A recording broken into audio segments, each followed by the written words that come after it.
Welcome back students. हम बात कर रहे थे पॉपुलेशन की और पॉपुलेशन डेंसिटी की। तो पॉपुलेशन डेंसिटी स्टैटिक नहीं होती है ना। किसी भी पर्टिकुलर एरिया में in the given time period जो पॉपुलेशन डेंसिटी होती है वो फ्रीक्वेंटली चेंज होती रहती है। इट इज़ नॉट स्टैटिक, है ना। तो कुछ फैक्टर्स होते हैं जिस पे पॉपुलेशन डेंसिटी डिपेंड करती है। There are some factors on which population density is dependent।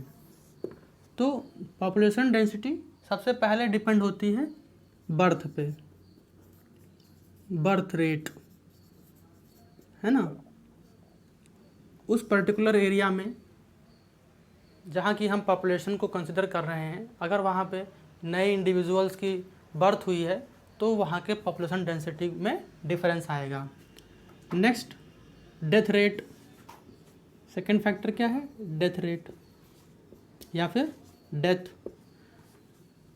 जिस पॉपुलेशन को हम कंसिडर कर रहे हैं, अगर वहाँ से उस पर्टिकुलर एरिया से with in that given time period किसी पर्सन की, किसी इंडिविजुअल की डेथ हो रही है तो उससे क्या होगा कि पॉपुलेशन डेंसिटी डिक्रीज हो जाएगी।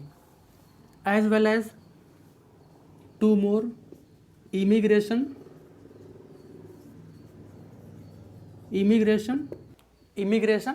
इमिग्रेशन मतलब कि उस पर्टिकुलर एरिया में जहाँ की हम पॉपुलेशन को कंसिडर कर रहे हैं वहाँ पे न्यू इंडिविजुअल्स आ जाएं, है ना, फ्रॉम आउटसाइड द हैबिटेट, तो वो हो जाएगा इमिग्रेशन, है ना। और फोर्थ फैक्टर है एमिग्रेशन। एमिग्रेशन मीन्स कि उस पर्टिकुलर एरिया से, जिस पर्टिकुलर एरिया का हम पॉपुलेशन कंसिडर कर रहे हैं, वहाँ से पॉपुलेशन रिमूव हो जाए, वहाँ से कुछ इंडिविजुअल्स माइग्रेट कर जाएं कहीं और, है ना। तो ये चार फैक्टर्स हैं जिस वजह से पॉपुलेशन डेंसिटी पे इफेक्ट पड़ता है ना। बर्थ रेट को एक और वर्ड से हम जानते हैं, दैट इज़ नेटेलिटी, या फिर fecundity rate, fertility rate, different terms हैं।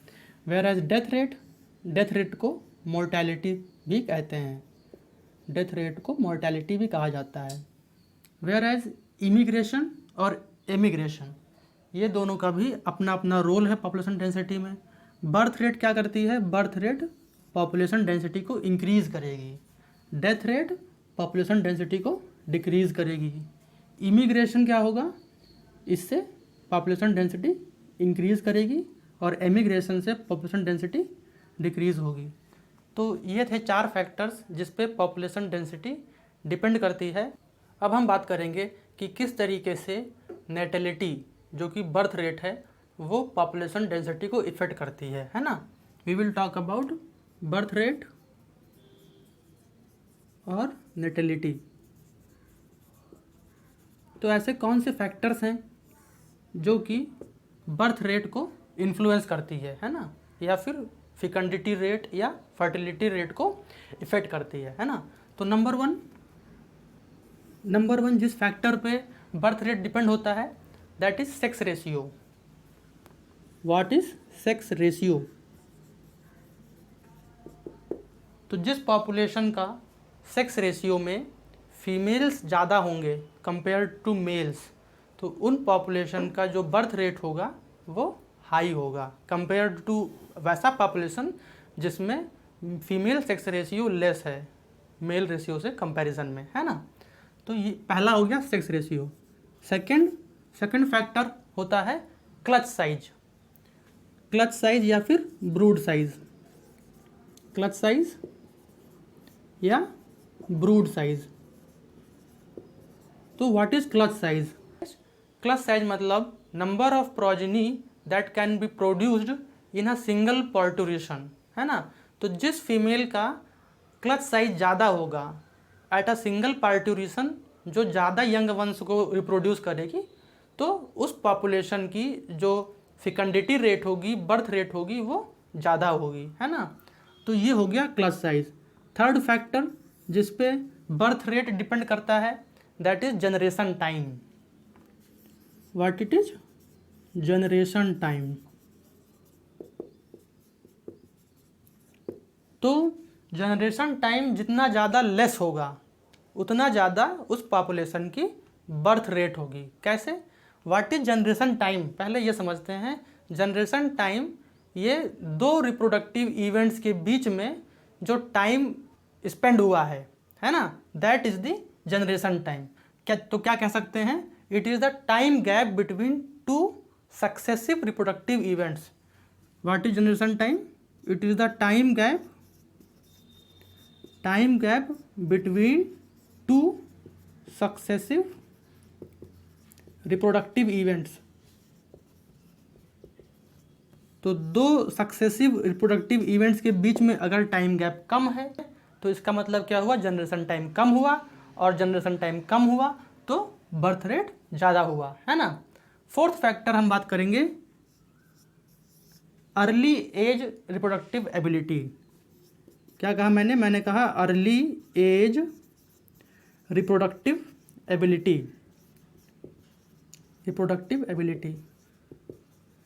तो जिन पॉपुलेशंस की जो फीमेल्स हैं और मेल्स हैं उनमें अगर रिप्रोडक्टिव एबिलिटी अर्ली एज में आ जाती है तो देयर आर चांसेस कि उनका बर्थ रेट ज़्यादा होगा कंपेयर टू दोज पॉपुलेशंस जिसके मेल्स और फीमेल्स में रिप्रोडक्टिव एबिलिटी अर्ली एज में नहीं आती है।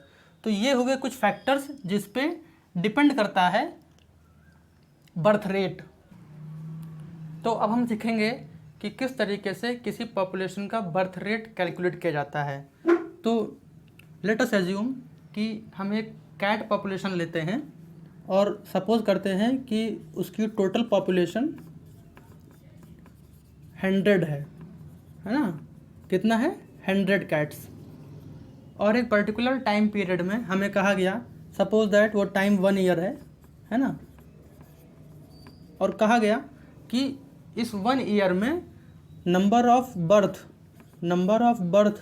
कितने हैं?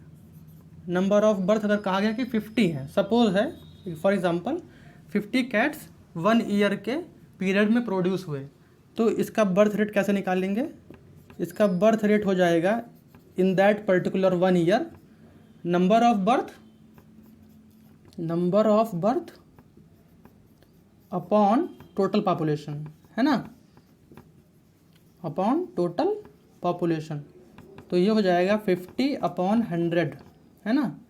ये गया 1 जा, ये गया 2 जा, ये हो गया 0.5। तो 0.5 यहाँ पे क्या हो गई? 0.5 हो गई बर्थ रेट पॉपुलेशन की, है ना। अब हम बात करेंगे डेथ रेट की। क्या हम बात करेंगे अब? डेथ रेट की। डेथ रेट, तो डेथ रेट को मॉर्टैलिटी भी कहते हैं, है ना। Mortality is also known as death rate of the given population. क्या कहते हैं? मोर्टैलिटी को death rate of the given population. तो इसको कैसे कैलकुलेट करते हैं? सिंपल, वही सेम एग्जांपल लेते हैं हम लोग। सपोज टोटल पॉपुलेशन 100 है और बोला गया कि in a given 1 year number of death कितनी हो गई? नंबर ऑफ डेथ हो गई 20। तो क्या हो जाएगा death rate? Death rate will be number of death upon total population, number of death upon total population. तो it will be how much? 20/100। कितना हो जाएगा ये? 0.20। तो ये आ गया डेथ रेट। तो इस डेथ रेट की हेल्प से हम ये निकाल सकते हैं कि कितना पॉपुलेशन सरवाइव किया, है ना। तो इसका फार्मूला होता है survivorship is equal to 1 - m। यहाँ पे हम 1 को टोटल पॉपुलेशन एज्यूम कर लेंगे, है ना। तो 1 में से हम माइनस कर देंगे कि कितना मोर्टेलिटी रेट था, तो 0.20। ये कितना हो गया? 0.80। तो हम कह सकते हैं कि इस पर्टिकुलर पॉपुलेशन में 0.20 डेथ रेट है और 0.80 क्या है? ये बर्थ रेट है ना। तो होता क्या है, जब हम किसी पर्टिकुलर एरिया के पॉपुलेशन को काउंट करते हैं, है ना, तो वहाँ पे किसी भी पॉपुलेशन में सारे इंडिविजुअल्स एक पर्टिकुलर एज के नहीं होते हैं, ठीक है। डिफरेंट एज के इंडिविजुअल आपको किसी भी पॉपुलेशन डेटा में आपको मिलेंगे। फॉर एग्ज़ाम्पल हम ह्यूमन का ही केस ले लें, है ना। After every 10 years Indian government भी जनगणना कराती है ना, पॉपुलेशन रजिस्टर को मेंटेन करती है। तो उसमें भी डिफरेंट एज ग्रुप्स के ह्यूमंस रहते हैं। कुछ बच्चे होंगे, कुछ यंग होंगे, है ना, कुछ ओल्ड एज पीपल भी होंगे। तो पॉपुलेशन कभी भी एक सिंगल एज के पर्सन से नहीं बनती है, पॉपुलेशन डिफरेंट एज ग्रुप के लोगों से बनती है। तो इसको हम समझेंगे एज स्ट्रक्चर पॉपुलेशन के ग्राफ की हेल्प से, है ना। तो आइए देखते हैं age structure population graph. So now we will see age structure population. Age structured population,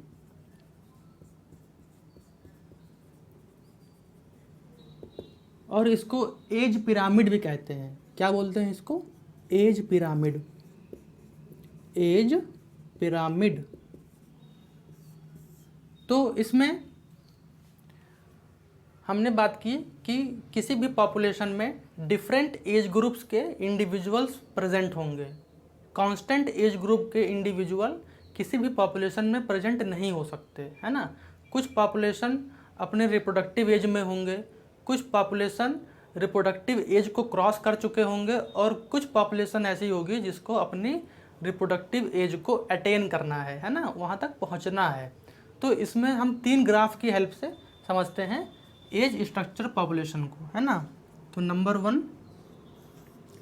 number one जो ग्राफ बनाते हैं वो होता है ट्राइंगल।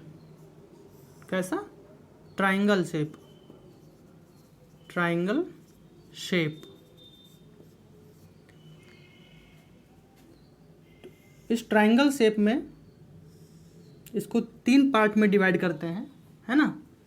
जो लोवेस्ट पार्ट है this is pre reproductive.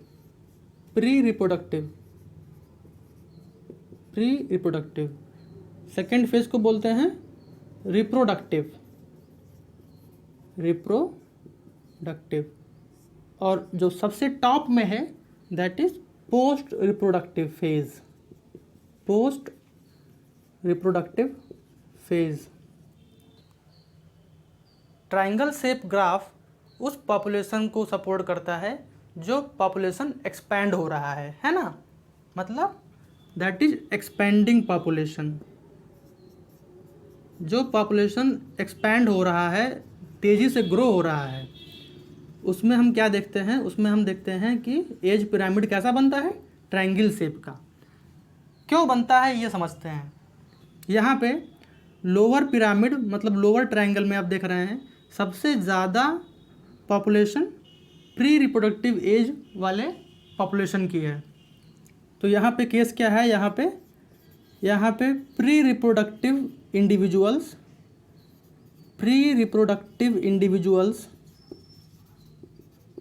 Are more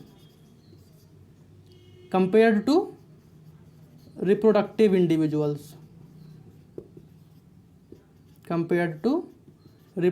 individuals. इस ग्राफ में उन इंडिविजुअल्स की पॉपुलेशन ज़्यादा है जिन इंडिविजुअल्स को अभी अपना रिप्रोडक्शन गेन करना है ना, उसके कैरेक्टर्स को गेन करना है, कंपेयर्ड टू वैसे भी इंडिविजुअल्स जो कि रिप्रोडक्टिवली एक्टिव हैं। तो आप समझ पा रहे होंगे कि ये एक्सपेंडिंग पॉपुलेशन का एज पिरामिड कैसे है ना। अब हम देखेंगे second type of age pyramid that is bell shape. Number 2 bell shape pyramid. तो बेल शेप पिरामिड देखते हैं,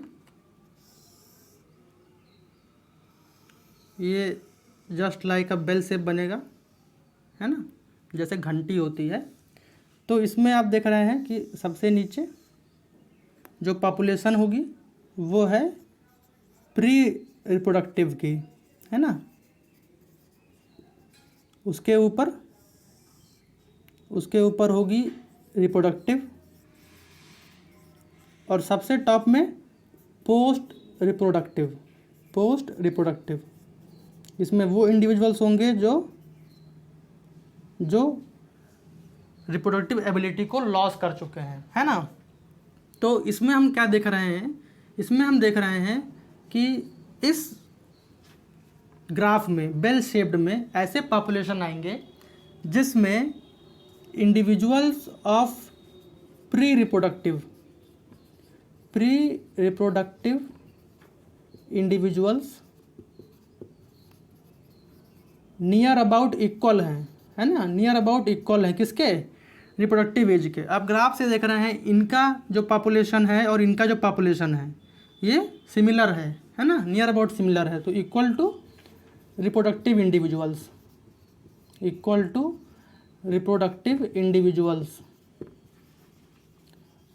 तो ये क्या फेवर करता है, ये कंक्लूड करता है ऐसे पॉपुलेशन जिनका बेल शेप का पिरामिड बनता है, ऐसे पॉपुलेशन कहलाते हैं स्टेबल पॉपुलेशन। स्टेबल पॉपुलेशन क्यों,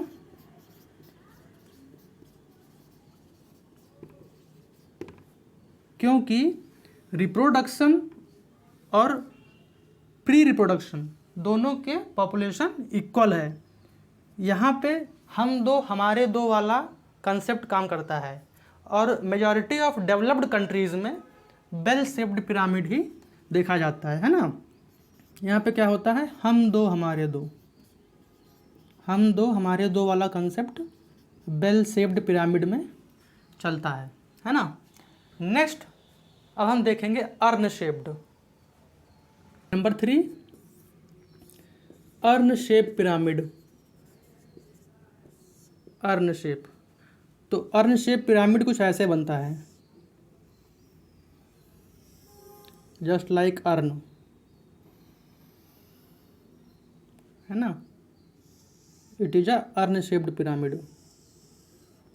अर्न शेप्ड पिरामिड में क्या होता है कि जो इंडिविजुअल्स पोस्ट रिप्रोडक्टिव फेज में हैं वो इंडिविजुअल्स की पॉपुलेशन सबसे ज़्यादा होती है, उससे कम रिप्रोडक्टिव एज वालों की और सबसे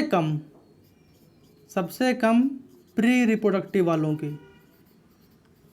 तो ऐसा पॉपुलेशन जिसमें प्री रिप्रोडक्टिव इंडिविजुअल्स कम हैं compare to the reproductive individuals, तो ये किस टाइप का पॉपुलेशन इंडिकेट कर रहा है, ये इंडिकेट कर रहा है डिक्लाइनिंग पॉपुलेशन।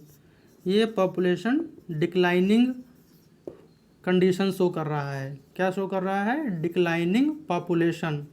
और ऐसा क्यों है, ऐसा इसलिए है because pre reproductive individuals are less than reproductive individuals,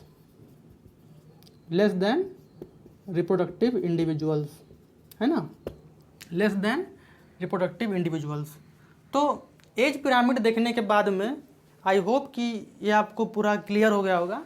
अब हम बात करेंगे पॉपुलेशन ग्रोथ मॉडल्स के बारे में।